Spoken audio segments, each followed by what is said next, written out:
Good morning, student. Myself Praduman, your physics teacher for Modern International School, Hishwa.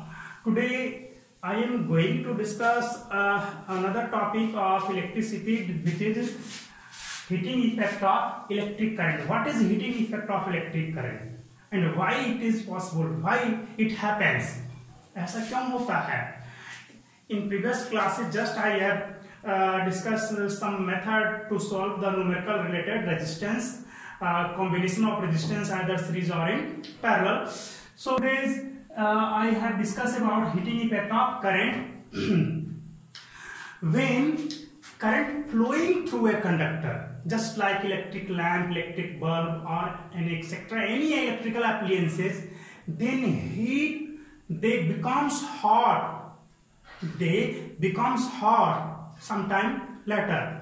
होता क्या है कि जब भी किसी इलेक्ट्रिकल अप्लायंसेज से जब आप इलेक्ट्रिसिटी पास करवाते हैं, just like electric bulb, your fan, your fridge, cooler, कुछ भी हो, तो क्या होता है उनमें से हीट का प्रोडक्शन होने लगता है.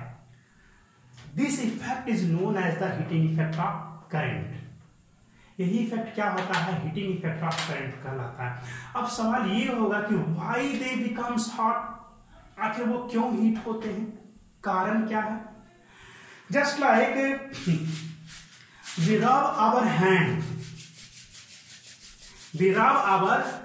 then our both hand becomes hot. When electricity pass through the conductor, then free electron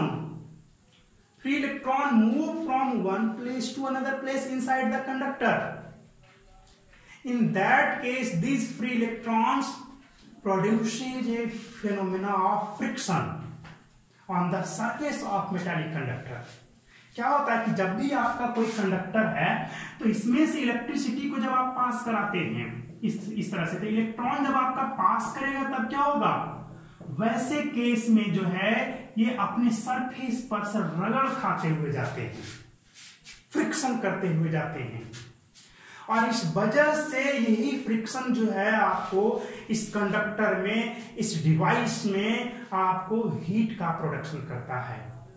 बहुत ज्यादा अगर जो तेजी से हम इसे पास कराएं, जस्ट लाइक दिस, हम क्या करें, अपने हाथ को बहुत तेजी से इस तरह से रब करेंगे, जस्ट लाइक दिस, तब क्या होगा? वो बहुत जल्दी हॉट हो जाएगा.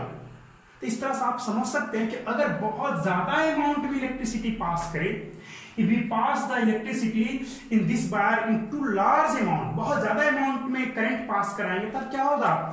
इस इलेक्ट्रॉन का जो स्पीड है बहुत ज्यादा तेजी से मूव करने लगेगा, इलेक्ट्रॉन्स जो है बहुत तेजी से फास्ट चलने लगेंगे, और ऐसे केस में क्या होगा? फ्रिक्शन का जो रेट है वो बढ़ जाएगा. Rate of friction becomes to more. इससे होगा क्या? और ज्यादा हीट का प्रोडक्शन होगा. इससे क्या कंक्लूजन निकलता है कि heat produced in a resistor और in a conductor is proportional to the electric current. यानी कि करंट का अमाउंट बढ़ाएंगे तब हीट का जो प्रोडक्शन होगा वो आपको बहुत ज्यादा होगा. ये तो क्लियर हो गया होगा कि क्यों आखिर करंट के फ्लो होने से कोई भी डिवाइस में हीट का प्रोडक्शन होता है. चलिए और एक बात, अगर हम शॉर्ट टाइम के लिए इसे रब करते हैं, बहुत शॉर्ट टाइम के लिए, तब तो थोड़ा सा हीट का प्रोड्यूस हुआ. अगर बहुत लंबे समय के लिए हम इसको रब करते जाए, जस्ट लाइक आप एक क्या कर लो कि एक आयरन रॉड ले लो और उसे क्या करो कि आप सड़क पे जाओ, रोड पर जाओ, उसे जमीन पर गिराओ और इस तरह से घींचते हुए चलते जाओ बहुत दूर तक, करीब करीब 1 से 1.5 किलोमीटर तक आप चलते चले जाओ. आप क्या देखोगे कि जो इन रॉड का जो था ग्राउंड के कांटेक्ट में था वो बहुत ज्यादा हॉट हो गया है. थोड़ी देर के बाद देखो कि स्पार्क भी उससे आना शुरू हो सकता है ना. तो ज्यादा देर तक अगर फ्रिक्शन होगा तो ऑब्वियसली हीट का प्रोडक्शन भी ज्यादा होगा. तो इस तरह से आप इसके बारे में क्या कह सकते हैं? Heat produced in this type of conductor और any conductor is directly proportional to time for which it should be passed. हम जितने देर के लिए करंट इसमें से पास कराएंगे, जितना ज्यादा अमाउंट में करंट को पास कराएंगे या फिर जितना लंबे समय के लिए पास कराएंगे, उतना ही हीट का प्रोडक्शन क्या होगा? ज्यादा होगा. अनदर थिंग इज, अगर यहां पे एक बैरियर का प्रोडक्शन कर दे, जस्ट लाइक दिस, हम आपके लिए एक एग्जांपल लेते हैं। हमारे पास क्या है, एक रफ सरफेस है, just we have a rough surface. If we move this block on this surface, it moves smoothly, there is little barrier, but we take a completely rough surface just like sandpaper. On that case what happens, this moves slowly because a resistance, more resistance is to be appear। और ऐसे case में अगर आप इसे जबरदस्ती यानी कि तेजी से आप फ्लो कराएंगे तब क्या होगा, वैसे केस में आपको हीट का जो प्रोडक्शन है वो ज्यादा होगा।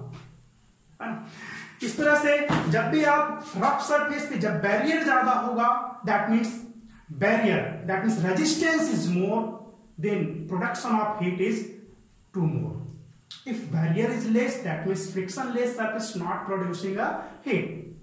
हम इसको क्या करें, स्लोली अब थोड़ा प्रेस करके करें। आप खुद से ऑब्जर्व कर सकते कि आपका प्रेस करके करने पे हीट का प्रोडक्शन ज्यादा होता है, क्योंकि जब प्रेस किया तो बैरियर ज्यादा प्रोड्यूस हो गया, रेजिस्टेंस इज मोर। इससे आपको ये क्लियर होता है कि the resistance of the conductor increases, if the resistance of the conductor increases, then friction on the surface of conductor with electrons also increases. तब क्या हो जाएगा, वैसे केस में फ्रिक्शन इंक्रीज कर गया, that means production of heat get increases. इससे आप ये निष्कर्ष निकाल सकते हैं, that means conclusion, your conclusion is when resistance of the conductor increases, then heat production, heat produced in a conductor is also increases. The heating effect of current, this is first observed by the James Prescott Joule in 1841। 1841 में James Prescott joule नाम के एक scientist ने electricity पे study करके उन्होंने बताया कि जब आपका करंट किसी कंडक्टर से पास करता है तो उसके वजह से हीट होता है। अगर अमाउंट ऑफ करंट बढ़ा दिया जाए तब हीट का प्रोडक्शन ज्यादा होगा। लंबे समय के लिए अगर जो हम करंट को पास कराते हैं तो वैसे केस में भी हीट का प्रोडक्शन ज्यादा होगा। और सेकंड चीज, अगर रेजिस्टेंस बढ़ा दिया जाए तो तब भी आपका हीट का प्रोडक्शन ज्यादा होगा, है ना। तो भाई जूल्स लॉ क्या है, उनका क्या है कथन के अनुसार, उनके स्टेटमेंट के अनुसार, Joule's law state that the heat produced in a conductor is directly proportional to a square of the current passing through the conductor।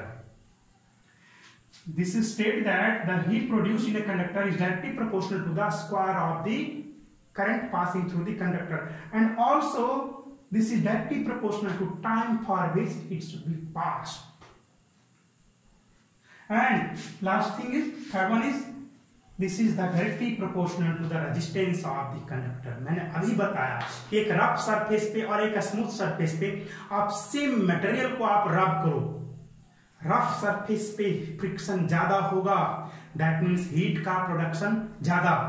एक स्मूथ सरफेस पे आपका हीट का प्रोडक्शन कम, दैट मीन्स वहां पे barrier कम है, barrier कम that means resistance कम है। तो यहां पर भी उसी तरह का रूल को फॉलो किया जा रहा है, यहाँ पे कुछ और नया नहीं है। यहाँ पे आप खुद सोच सकते हैं कि अगर रेजिस्टेंस इंक्रीज कर दिया जाए तो ये इलेक्ट्रॉन्स जो है इनको जाने में थोड़ा सा बैरियर यानी कि परेशानी होगा, तो फ्रिक्शन तो ज्यादा होगा, फ्रिक्शन ज्यादा होगा तब ऑब्वियसली हीट का प्रोडक्शन ज्यादा होगा। जब हम इन तीनों स्टेटमेंट को कंबाइंड करें, if we combine all three statement, then we get H directly proportional to I square RT। Simply Joule's law is written as H equal to I square RT। ये है, इस तरह से हम किसी भी कंडक्टिंग मटेरियल में करंट का amount, sorry heat production of heat को फाइंड आउट कर सकते हैं। If we have to given current, values of current, resistance and time for which current is pass through the conductor, then we calculate the values of heat। This is Joule's laws of heating।